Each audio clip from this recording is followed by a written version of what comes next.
آج ہم آپ کو بتائیں گے کہ ناف میں تیل ڈالنا کیوں ضروری ہے۔ اگر آپ رات کو سوتے وقت ناف میں تیل ڈالتے ہیں تو ہماری طرف سے شاباش، نہیں ڈالتے تو ہماری اس ویڈیو کو دیکھنے کے بعد ناف میں تیل ڈالنا آپ شروع کر دیں گے۔ یاد رکھیں دوستو، ناف کے ذریعے مختلف بیماریوں کا علاج کیا جا سکتا ہے۔ ناف اللہ سبحانہ و تعالی کی طرف سے ایک خاص نعمت ہے انسان کے لیے۔ 62 سال کی عمر کے بوڑھے آدمی کو بائیں آنکھ سے صحیح نظر نہیں آ رہا تھا، خاص طور پر رات کو تو اور زیادہ نظر خراب ہو جاتی تھی۔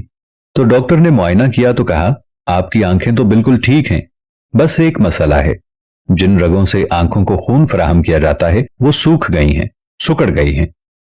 دوستو یاد رکھیں، سائنس کے مطابق سب سے پہلے انسان کی تخلیق اللہ نے ناف سے کی، پھر ایک کارڈ کے ذریعے وہ ماں سے جڑ جاتی ہے۔ اس خاص تحفے سے جو بظاہر ایک چھوٹی سی چیز ہے، یہ ناف، لیکن ایک پورا انسان وجود میں آ جاتا ہے، ایک پورا انسان بن جاتا ہے۔ ناف کا سوراخ ایک حیران کن چیز ہے۔ سائنس کے مطابق انسان کے مرنے کے 3 گھنٹے بعد ناف کا یہ حصہ گرم رہتا ہے۔ وجہ یہ بتائی جاتی ہے کہ یہاں سے بچے کو ماں کے ذریعے خوراک ملتی تھی۔ بچہ پوری طرح سے 270 دن میں بن جاتا ہے، یعنی 9 مہینے میں بچے کا وجود بن جاتا ہے، اور یہی وجہ ہے کہ ہماری تمام رگیں اسی مقام یعنی ناف سے جڑی ہوئی ہوتی ہیں، اور ناف کی اپنی ایک زندگی ہوتی ہے۔ اس سوراخ کے پیچھے ایک زندگی ہوتی ہے جہاں تقریباً 72 اعضاء کی رگیں موجود ہوتی ہیں۔ دوستو یاد رکھیں کہ ہمارے جسم میں موجود ان رگوں کو پھیلایا جائے تو زمین کے گرد 2 بار اس کو گھمایا جا سکتا ہے۔ آنکھ اگر سوکھ جائے، صحیح نظر نہ آتا ہو، پتا اگر صحیح کام نہ کرتا ہو، پاؤں یا ہونٹ کٹ جاتے ہوں، چہرے کو چمکدار بنانے کے لیے، بالوں کو چمکانے کے لیے، گھٹنوں کے درد، سستی اور جوڑوں میں درد ہو، سکن کا مسئلہ ہو، جو بھی مسائل ہوں، آنکھوں کا سوکھ جانا ہو، تو آپ نے کیا کرنا ہے؟ روزانہ سونے سے پہلے 3 قطرے دیسی گھی کے یا ناریل کے تیل کے ناف کے سوراخ میں آپ نے ٹپکا دینے ہیں، اور تقریباً ناف کے سوراخ کے ساتھ 1.5 انچ کی گرد آپ نے اسے لگانا ہے۔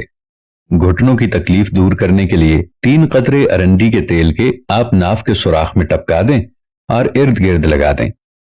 کپ کپی اور سستی دور کرنے کے لیے یا جوڑوں کے درد کے افاقے کے لیے اور سکن کے سوکھ جانے کو دور کرنے کے لیے سرسوں کے تیل کے 3 قطرے اسی طریقے کے مطابق استعمال کریں تو یقین مانیے کہ بہتر زندگی گزاریں گے۔ سوال یہ پیدا ہوتا ہے کہ ناف کے سوراخ میں تیل کیوں ڈالا جاتا ہے؟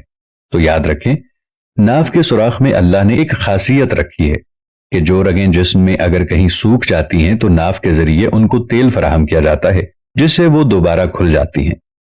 بچے کے پیٹ میں اگر درد ہو تو ہنگ پانی جو ہوتا ہے اس کو تیل میں مکس کر کے ناف کے ارد گرد لگائیں، چند ہی منٹ میں اللہ کے فضل و کرم سے آرام آ جائے گا۔ اگر نہانے کے بعد روغن زیتون ناف میں لگا دیا جائے تو اس سے الرجی اور زکام ختم ہو جائے گا۔ یاد رکھیں دوستو، یہ قبض کے لیے بھی بہت زبردست چیز ہے، اور غور کریں کہ جو علم آپ تک آج پہنچا ہے وہ آپ کے پاس امانت ہے ان لوگوں کے لیے جو اس سے لا علم ہیں، لہٰذا یہ امانت اس کے حقدار کو صحیح طریقے سے پہنچا کر اپنا حق ادا کیجیے۔ ویڈیو کو لائک تو کر لیا ہوگا دوست، اب مجھے فالو کر کے اپنا دوست بنا لو، ہمیشہ صحیح راہ دکھاؤں گا۔